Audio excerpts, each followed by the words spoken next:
Up next on Comcast Newsmakers, one of the most diverse school districts in the state recently implemented a strategic plan. Coming up, a conversation with the district's school superintendent.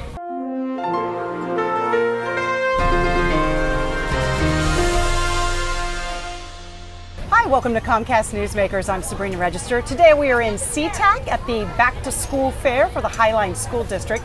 And joining me right now is Highline School Superintendent, Dr. Susan Enfield. Hi, Susan. Superintendent, so great to see you. Thanks for allowing us to be here today. Absolutely, it's a great day. It's great energy. A lot of families here taking part in this Back to School Fair. Really fun to see. Tell us a little bit about the school district. I know it's a very diverse one. It is. We like to say that we are a school that's rich in diversity. We have really close to 100 different languages and dialects that are spoken by our students and families, and we think that's a huge asset for us. And we take great pride in the fact that as a community and as a staff, we have very high expectations for our kids, and we want to support each and every one of them in being successful. Tell us a little bit about the strategic plan you adopted about a year ago. Yes, so we're now in year 2 of implementing a 4-year strategic plan that we are very proud of. It's a plan that was created in partnership with the community and staff, and it has 6 very bold goals around 3rd grade mastery, so that our kindergartners and 1st and 2nd graders really get where they need to be by 3rd grade, around all students passing algebra by 9th grade, around at least 19 out of 20 or 95% of our students graduating successfully. Wow. And one of our other goals in getting there is that we're really working to reduce out-of-school suspension. We want to make sure that our students understand there are consequences for the mistakes they make, but we don't want one of those consequences to be lost learning or a lost diploma. So we're looking at alternatives to suspension to make sure that our kids aren't losing learning time. And then our community was really clear that they wanted our students to graduate bilingual and biliterate and tech-savvy and tech-literate. Fantastic. So tell us some of the successes now that it's been a year later. You're on year 2. Sure. So last year was the first year in Highline that we provided tuition-free full-day kindergarten for every kid.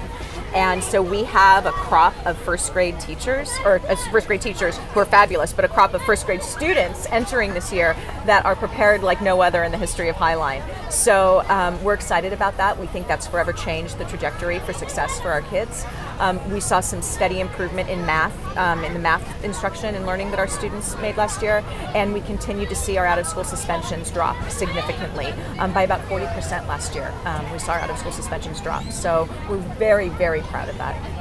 Talk about challenges that might still exist. I mean, it sounds like you really have achieved a lot and you're very proud of it, but certainly it can't be all smooth sailing. No, it's not. So we know that we have work to do at the high school at finding more ways to ensure that especially our incoming freshmen are successful and that they achieve full credits by the end of the year. We have challenges around making sure our students have access to the technology they need to be successful. And to be very honest with you, one of our big challenges right now is just a very basic one, and that's space.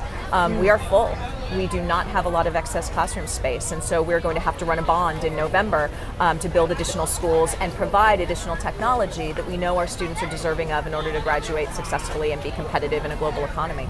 You talk about this access to technology. It's a very diverse school district, as we mentioned. A lot of the kids, or I should say some of the students, are on free and reduced lunch. Yes. So having that access to technology might look different in this school district as opposed to some other school districts in the state. Really good point. So roughly 72% of our students qualify for free and reduced price meals.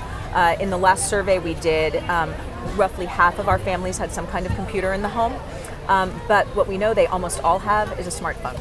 So last year we launched a mobile app. So there's a Highline Public Schools app that our families can download for free on their smartphone, and it connects to our student information system so they can get their students' grades, so no more intercepting the progress report in the mail, and they can keep up with what's happening in Highline Public Schools. Dr. Enfield, thanks so much. Thank you, Sabrina. Thanks for watching Comcast Newsmakers.